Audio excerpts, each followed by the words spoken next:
Баткен шаарындагы номер 57 кесиптик лицей 2022-2023 жаңы окуу жылыга төмөнкү кесиптер боюнча кабыл алабыз.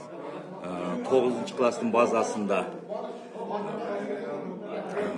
жыгачуста С1 категориясындагы айдоочу, 11 класстын базасында ашпозчу, тигүүчү, автомобиль оңдоочу слесарь. Жана 3 жылдык окуу мөөнөтү 9 класстын базасында тигүү жабдууларынын оператору кесиптери боюнча кабыл алабыз. Бул кесиптер боюнча төмөнкү документтерди керектүү болот.